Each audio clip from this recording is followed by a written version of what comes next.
করতো না, স্বীকার করতো না। এই ইহুদ নাসারা হিন্দুদের একই অবস্থা। আল্লাহ তাআলা তাদেরকে হিদায়াত নসিব করে বলেন আমিন।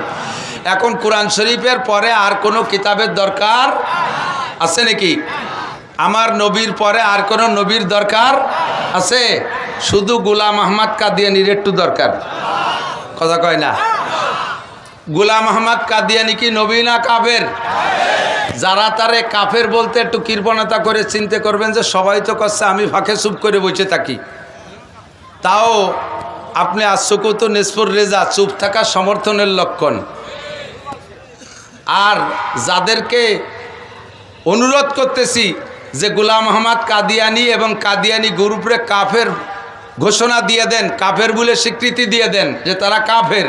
ক্ষমতা থাকা সত্ত্বে তারা যদি তাদেরকে কাফের ঘোষণা দিতে কৃপণতা করে, তাহলেও তাদের ঈমান নিয়ে সন্দেহ আছে, কথা বলেন ঠিক না? গোলাম আহমদ কাদিয়ানি নবী না কাফের? কাদিয়ানিরা হক না বাতিল? ওরা মোমেন না কাফের? মুসলমান সতর্ক থাকবেন, খুব স্লোভাবে ঢুকতেছে, বিভিন্ন ফিতনা নিয়ে স্লোভাবে ঢুকতেছে। আসতেছি, এখান থেকে কথা বলবো। তো কোরআন শরীফকে আল্লাহ তাআলা এমনভাবে তৈরি করেছেন যার পরে আর কোনো কিতাব আর সংবিধানের প্রয়োজন নেই। আরে অন্য অন্য ধর্মাবলম্বীদের অবস্থা আপনারা চোখের সামনে দেখেন, তাদের ধর্ম সামান্য হাতে গোনা কয়েকটা সিস্টেমের ভিতরেই শেষ। সন্ধ্যাকালে আমার হিন্দু ভাইরা তারা তাদের ইবাদত করতেছে সুন্দরভাবে, তাদেরকে প্রশংসা করি যে তারা মুসলমানের কোনো ধর্ম নিয়ে কোনো অংশ নিয়ে কাড়াকাড়ি করে না। মুসলমানের নামও তারা কালেকশন করে না যে আমাদের হিন্দু বেশি হয়ে গেছে, নাম কম পড়ে গেছে, এখন আমার ছেলেটার নাম আব্দুর রহমান রাখি। এই বলে কোনো হিন্দুর নাম আব্দুর রহমান আছে নাকি? কোনো হিন্দুর মেয়ের নাম আয়সা আছে নাকি? তারা তাকে জায়গায় ঠিক আছে, সূরা কাফিরুনের পর আমল করতেছে তারা। আমরা তাদেরকে পড়ে শুনাই দিছি লাকুম দিনুকুম ওয়ালিয়া দিন, তোমাদের ধর্ম নিয়ে তোমরা থাকো, আমাদের ধর্ম নিয়ে আমরা থাকি, আমরা বলে দিছি। ওরা এই কথা খুব মানতেছে, আমাদের কিচ্ছু নেয় না। দুঃখের বিষয় হলো আমরা জায়গায় থাকতে পারি না।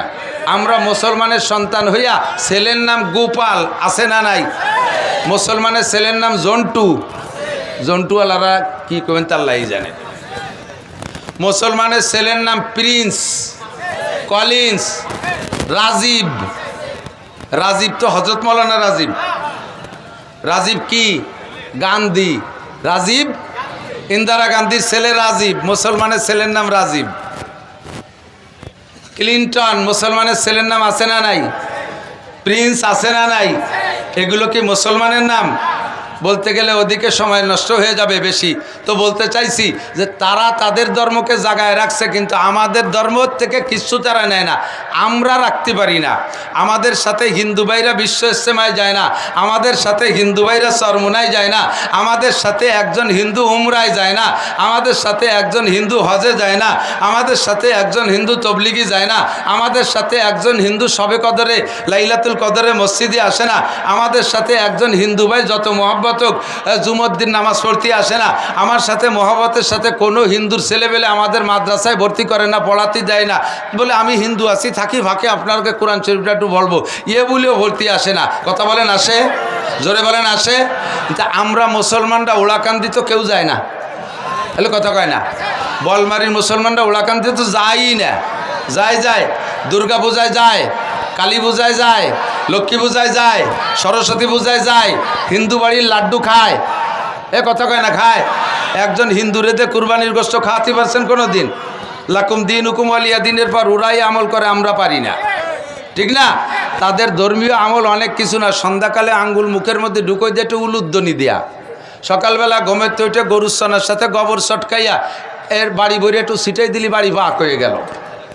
এই হাতে গুণা 2-4টি আমল, আর 12 মাসে ছোট বড় 13টা পূজা, এ পর্যন্ত শেষ। কিন্তু আমাদের ইসলামকে এরকম হাতে গোনা 2-4টি আমলের নাম। জন্ম থেকে মরা পর্যন্ত যাহা কিছু করবো সম্পূর্ণ ইসলাম, ঠিক কি না? আমার জন্ম ইসলাম, আমার জন্মের পরে থেকে শুরু হয়েছে ইসলামের আমল। এগুলো বলতে গেলে সময় লাগবে, বিদায় বলবো না। আমার জিন্দেগির সব জায়গায় ইসলাম আছে। আমি পায়খানায় যাব, ও জায়গায় ইসলাম আছে না নাই? বাথরুমের বাইরে থাকতে একটা দোয়া পড়বো, ঠিক কি ঠিক না? আমার বাড়ির কাছে হিন্দু যারা আছে তাদেরকে জিজ্ঞেস করি মাঝে মাঝেই, আমাকে তো পায়খানায় যাওয়ার সময় একটা দোয়া আছে, বাইরে থাকতে পড়তে হয়, আল্লাহুম্মা বিসমিকা আমুতু আহিয়া। এলি কয় হয় বলে কয় জানি মাত্র সদর যাই দিছে। পায়খানায় যাওয়ার দোয়া কি? আল্লাহুম্মা ইন্নী আউযু বিকা মিনাল খুবুসিয়াল খাওয়ায়েস। কারণ পায়খানার মধ্যে যাবেন একা একা বসে থাকবেন, লুঙ্গি ঝুলোই দিয়ে অন্য জায়গা, কারণ ওই জায়গা যায় শয়তানে বিভিন্ন প্রকার ধোঁকা দিতে পারে। এই জন্য শয়তানের কাছে, শয়তানের হাত থেকে পানা চেয়ে যাইতেছি আল্লাহর কাছে আগের থেকে, আল্লাহুম্মা ইন্নী আউযু বিকা মিনাল খুবুসি ওয়াল খাওয়ায়েস। এরপরে পায়খানাতে বেরোয় এসে আর একটা দোয়া আছে না নাই? আমাদের তো বাইরে থাকতেও দোয়া, ভিতরে গেলেও, বেরোয় আইসেও দোয়া।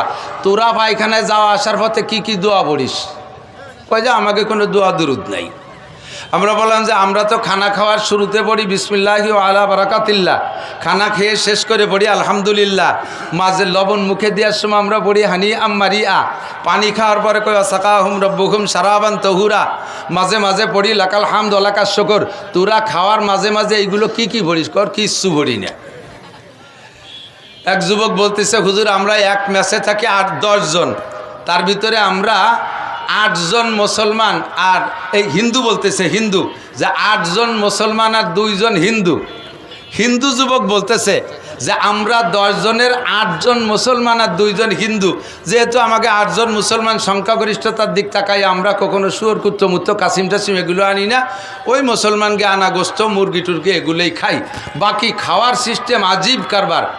10 পোয়া চাউল রান্না করি, আমরা 2 জনেই মনে হয় অর্ধেক খাই, আর ওরা 8 জনে অর্ধেক খায়, তারপরও আমাকে পেট ভরে না। ঘটনা বুঝতে পারলাম না, আমরা বাথরুম সব প্লেটে নিয়ে তামুক মাহানুর মতো $2 দিয়ে এত কটা হয়ে যায়, 3 নেলায় তা শেষ। আর মুসলমানরা এত কটা নেয়, তাই গুনিয়ে গুনিয়ে খাতি খাতি তাকে বলে পেট ভরে যায়। ঘটনা কি? বললাম যে তা তুই কি বুঝছিস? কয় যে মুসলমানরা খাওয়ার শুরুতে বিসমিল্লাহ পড়ে খায়, এর ওসিলায় আল্লাহ তাআলা তাদেরকে বরকত দিয়ে দেয়। কোন সুবহানাল্লাহ। তো তাদের ধর্ম হাতে গোনা কয়েকটা, আমাকে সব জায়গা ধর্মের কাজ আছে না নাই? তো এই পূর্ণাঙ্গ ধর্ম দিয়ে আল্লাহ তাআলা কোরআনে কারিম নাজিল করেছে। কোরআন শরীফ শুধু নামাজের জন্য নয়, কোরআন শরীফ শুধু রোজার জন্য নয়, কোরআন শরীফ শুধু হজের জন্য নয়, কোরআন শরীফ শুধু জাকাতের জন্য নয়, কোরআন শরীফ শুধু রমজানে তেলাওয়াতের জন্য নয়। কমপ্লিট কোড অফ মুসলিম, মুসলমান জিন্দেগিকে সুন্দর করে মুসলমান বানাইয়া জান্নাতে যার যোগ্য যাত্রী, জান্নাতে বাসিন্দা হওয়ার মতো যোগ্য মানুষ বানাইয়া জান্নাতি সার্টিফিকেট দুনিয়ার থেকে হাতে দিয়ে নেয়ার মতো যেই শিক্ষা কোর্স, তার নামই হলো আল কোরআন। কথা বলেন ঠিক ঠিক না?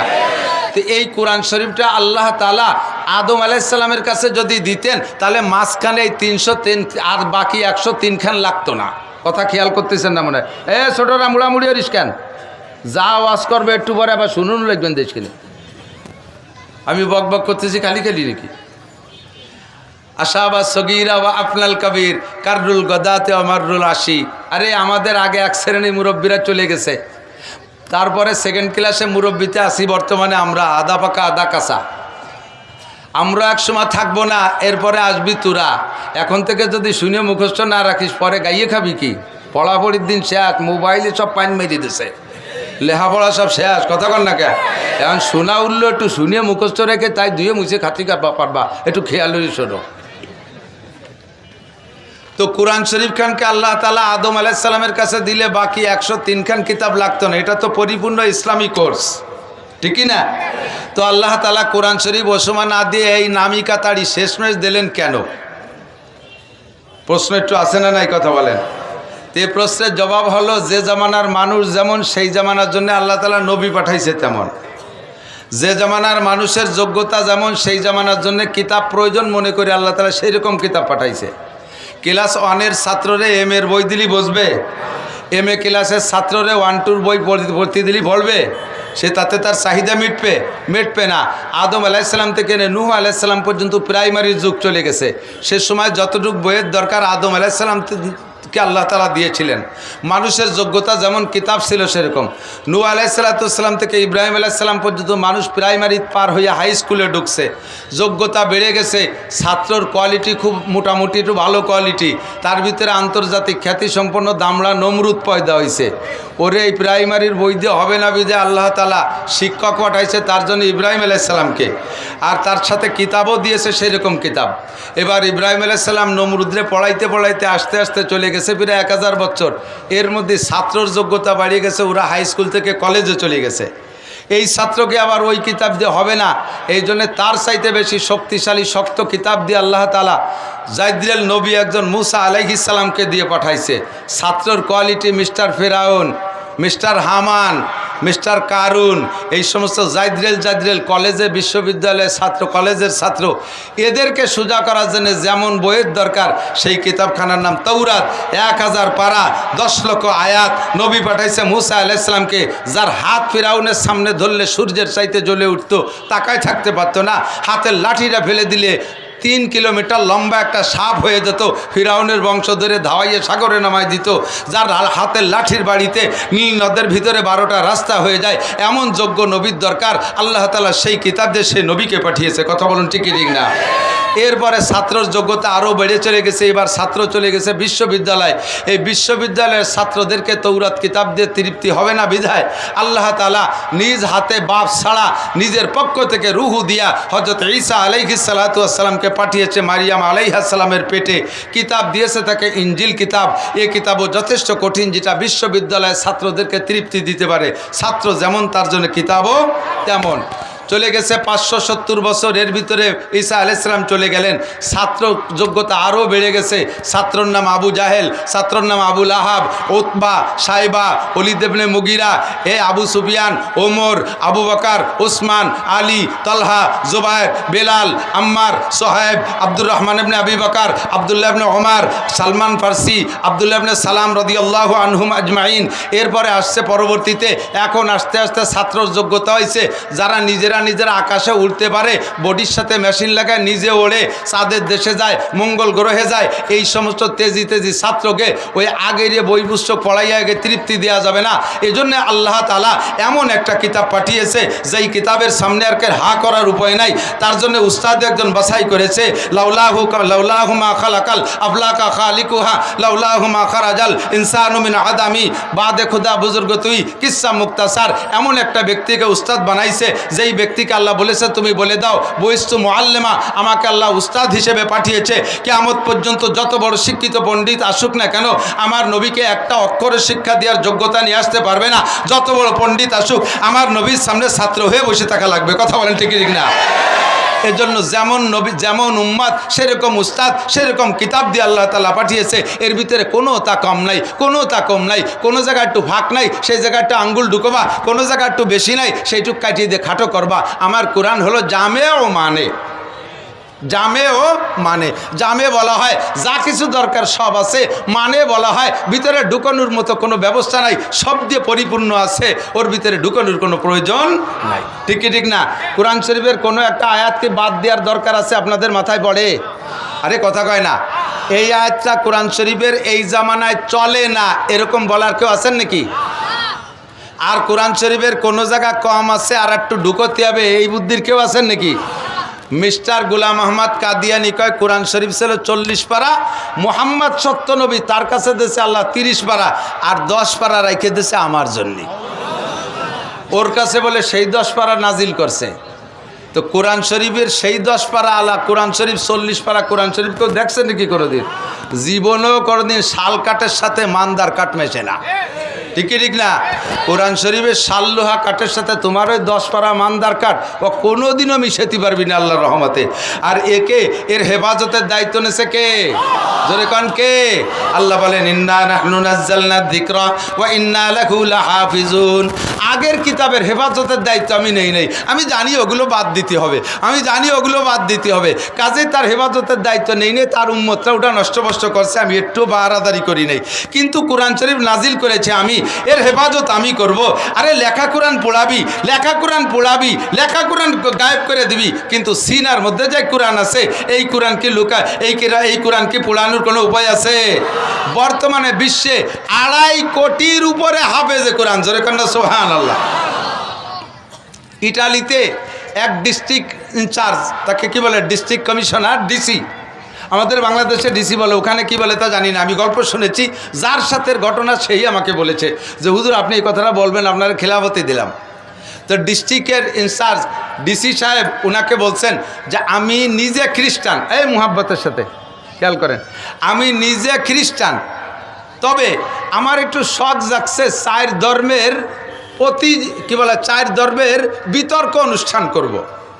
4 ধর্মের, দুনিয়ায় 4টে ধর্ম বেশি প্রসিদ্ধ, এই 4 ধর্মের বিতর্ক অনুষ্ঠান করবে। এদিক খেয়াল করেন, 1 নম্বরে মুসলমান, 2 নম্বরে খ্রিস্টান, 3 নম্বরে বুদ্ধ, 4 নম্বরে হিন্দু।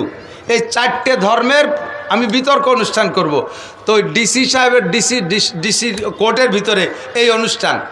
তো উনি 3 জন সংগ্রহ করছে, খ্রিস্টান পাদ্রী একজন, বুদ্ধকে মন্দির থেকে এই চায়নাতে এক নেড়ার এনেছে, আর হিন্দুকে মন্দির থেকে ইন্ডিয়াতে এক ঠাউর এনেছে।